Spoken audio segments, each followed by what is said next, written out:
All right, students, today's little mini lesson is on formatting street addresses.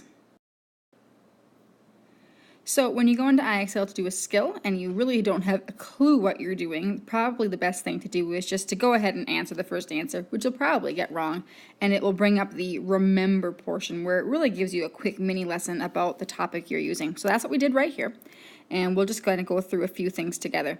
So right at the top here, okay, so when addressing personal correspondence, that's a letter, be sure to use correct formatting and punctuation.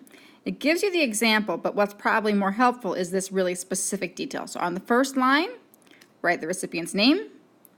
The second line, write the street address. Be sure to capitalize it and include a period after the abbreviation. And every street address is likely going to have an abbreviation. This one is CT, which is court. You might see road, RD, lane, LN, or boulevard, or some fancy one, but you're almost guaranteed to have at least some kind of abbreviation there. Next one, on the third line, write the city, state abbreviation, and zip code.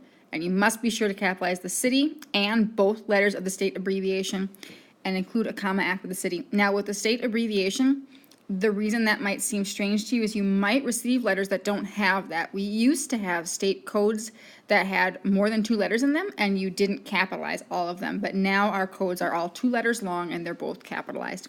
So let's go ahead and take a look at a couple and see if we can make them work. Here's an example, and what I would want to do is just go through each one line by line. If I'm really struggling, I'd probably go back to that last slide, take a few notes on what goes in each line, and then have that next to me. So I look here at the first part, and you'll see this is the area that we're looking at right here. The other part below us right here, that's where we're going to change our answer. So really be careful when you're typing it in that you type it in correctly.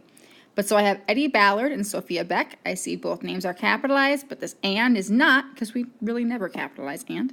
The next line, 7159 5th Street. Now I see here that the S in street is not capitalized, and pretty much every word in an address is capitalized, so that's going to be one of my errors. Then Slaterville Springs, comma, New York, comma, 1488 1. This comma right here, we don't need it. So that's what I would change. I would change the and I would change the comma after New York.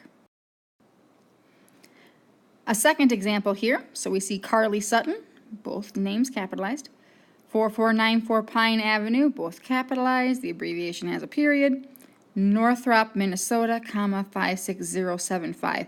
This almost looks right. The reason it almost looks right is because the error is so tiny. This little comma right here, that is so not where we put it. It would go right here between the city and the state. There's no reason really to have a comma between the state and the zip code because it's between a number and a letter, and we're not going to easily run those two into each other. Another example, and this one actually took me a second to find the first one anyway, in the first line, Josh and Marie Whitaker. What do you think it is, guys? It's this and. We do not need that and to be capitalized. Next line, 9214 Elm Lane. Yeah, we've got both capitalized, and we've got a period after the abbreviation. Ekman, and then right there, West Virginia. The WV should be capitalized, both of those letters. So those are the 2 errors. I'm going to give this nice hint up here. 2 errors that I would need to fix. And our final example here, we see Mrs. Kate Sherman, properly capitalized. 3225 Lawrence Lane. I see an abbreviation that does not have a period, but should. Los Angeles, comma, California, 90026. So it's fine. Now, even though I found my 1 error after lane, and it only says 1. I didn't stop there. I checked the last one just to be sure. You always want to do that. Just double check and make sure of things. Addresses are pretty simple if you remember some of those key rules about capitalizing everything and where you put those periods and commas. So good luck.